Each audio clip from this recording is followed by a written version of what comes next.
Guys, getting McKenzie is actually pushing South Africans to become more, to actually realize that they're one of the greatest in the world. You know, I just discovered today that this guy who actually sang "They're eating the dogs, they're eating the pets." I never really knew he was South African. I was making a few videos on him actually, but he's actually the one who rose up the whole consciousness of what the Haitians are doing in the U.S. and actually led to one of the campaigns and helped Americans slowly start seeing what the Democrats are actually doing with this whole large immigration community to the US. Really South African, really powerful, really creative set of people, both whites, Indians, coloreds, blacks, full of creativity, you see. And Gaten McKenzie is an embodiment of that. And when he speaks this kind of like really powerful words, actually arguing that South Africa will take off like a rocket soon, actually see that he's actually already forming an F1 committee to really bring Formula One into South Africa, to really raise the bar for South Africans to start seeing themselves as the powerful people they are. I'm really inspired by his speeches. Let's quickly listen to how he actually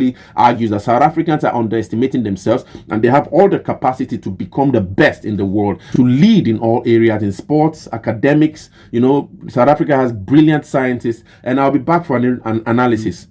I look at this country and I want to tell South Africans, the problem with South Africans is that we underestimate ourselves. South Africa is a great country with great people, with great ideas. I'm just at the stage where I think that we got to build this country, and the GNU is giving us this opportunity. I get it wrong sometimes. Helen Zeller get it wrong. President Ramaphosa will get it wrong. But as long as we don't give up, we must continue to build this country. And if he wants to remove me, I will ask him, can I just stay and finish the work I've started? Because we want to bring the Olympics, we want to bring the F1, we want to bring the UFC, we want to bring volleyball, we want to fix the polo and tennis. There's a lot of stuff. And then we want to fix the hockey in this country. And I've started the work, and I would really like to see it. Want to see VAR in soccer. Those are milestones I've set for myself in 2025. I was just going to ask you, your big plans for your portfolio for next year. What are your biggest plans? Probably to bring the UFC Driekus' next fight. Driekus is definitely going to win in Australia. Driekus Gadaiman Moore is definitely going to win. And we hope to have Driekus' next fight with Kamzat. We hope to have it in South Africa. And then we hope to bring the F1 in 2027. And then we will hope to bring the 2036 Olympics. And I want to bring VAR. And I want to bring, you have Coachella, you have Neverland, you have Tomorrowland, you have Real Rock, you have Burning Man. We don't have those type of concerts, 100,000 concerts in South Africa. I want to do that. I want to make sure that artists are getting paid, creatives getting salaries, they are recognized as workers. That's what I want to do in 2025. And those are the things I've said to myself. And we're going to do that. South Africa is the greatest nation when it comes to sport and art and culture. Let me make an example. The three big sports, soccer, cricket, rugby, we are topping two of those. I mean, really, South Africa is a great country. And that's what I want South Africans to know. Let's build this country. We are not our South Africa is not our politicians. We can fight, we can beat, but South Africans, we are a great nation. And I want to say to everybody here, you should have a great festive season. Next year, this country is going to go up like a rocket. And this is not just me speaking. I see the excitement for the GNU.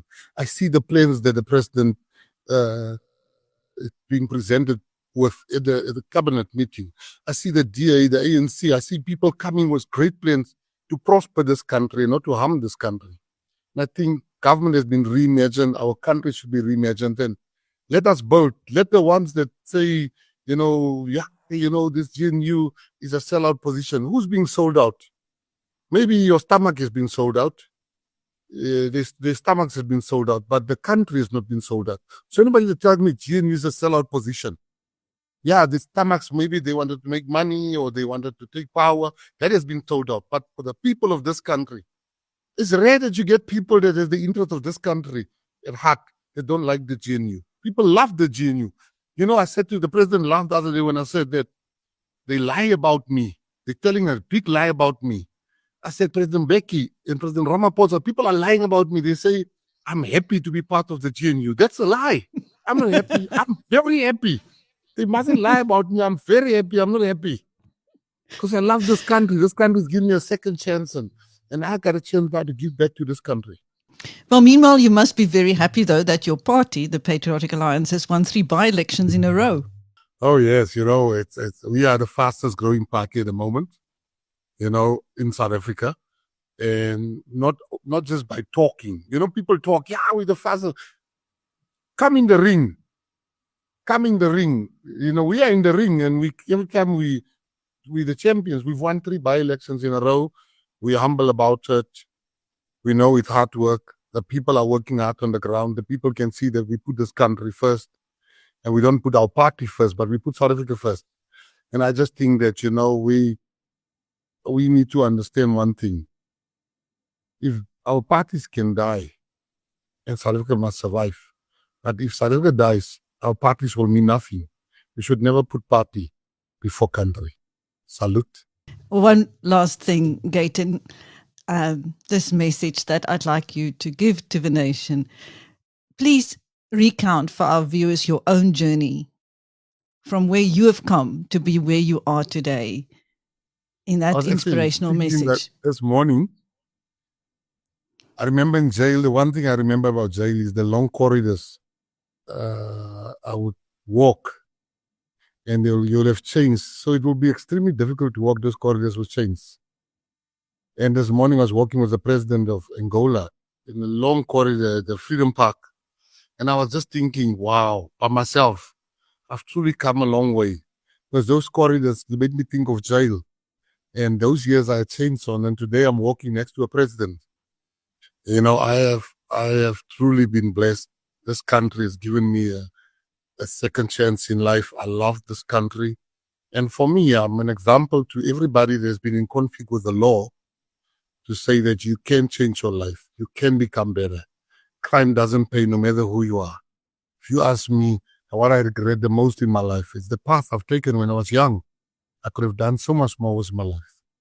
And I want to say to everybody listening, no matter what you face with, some of you have never been to jail, but you are in jail at the moment.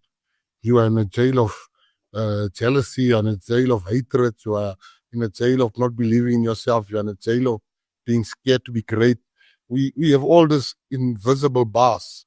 And I want to say to people, break that bar. Yeah, you've heard for yourself, guys. So I think that, you know, Gayton McKenzie really, I've never really met a South African that really loves South Africa the way he does. Okay, I know there are many South Africans that love South Africa, but you know, he's actually the first that actually shows me this fierce nationalism, you know, as a South African. And you know, like I usually said, many of us in West Africa and even North Africa do not really know South Africa. I can really beat my chest to say that we don't know South Africa. And the more I listen to him, the more I really understand why, you know, there's a lot of antagonism among the people groups in South Africa that make up the South Africans, you see. But I think that the power in that land, the power in that land called South Africa, really, if it can be tapped, I think it's going to really lead the world, because it's a multicultural strength, wisdom, people views and all that can actually be unleashed to the world. But also I know that there are limitations of trauma, different kinds of issues going on in South Africa. The guy, I think the recent guy, I think his name was Nombizo or something, who actually murdered his girlfriend and then himself, and another one who actually murdered the wife and then a child and took his own life. It speaks of a trauma that is actually dominant in that society, with the violence, the structural violence, economic violence, physical violence, gender-based violence, 33.3% unemployment rate, 82 murders a day. It feels like a war. These are really difficult aspects of South Africa that needs to be rationalized. But I think hopefully anyway, if the likes of people like Gayton McKenzie or other real passionate South Africans can actually slowly start really believing, because what I think the people need is a vision. They need a vision, a positive vision, to really believe that South Africa can really grow, because there's a lot of hopelessness. Prince Mashele speaks about the level of hopelessness among the black communities he sees in the townships, and there's a need for a leader, a visionary leader that can actually speak, you know, to the people and help the people see the possibilities that they can achieve in the future. And I think I see a lot of that that positivity in Gaten McKenzie. But I know many of you have actually seen the comments, many critiques against him, and I really understand. No one is really perfect. But anyway, I'm really passionate about the kind of fierce nationalism I see from him. I like the patriotism I see from him coming forward. And if that kind of patriotism, if we can see that more at the level of the African Union, for an Africanism that is really passionate for the growth of the continent and all that, I think it will really, really take Africa a long way. But anyway, I don't know. What do you guys think about Gaten McKenzie's speech here? Share your thoughts in the comments.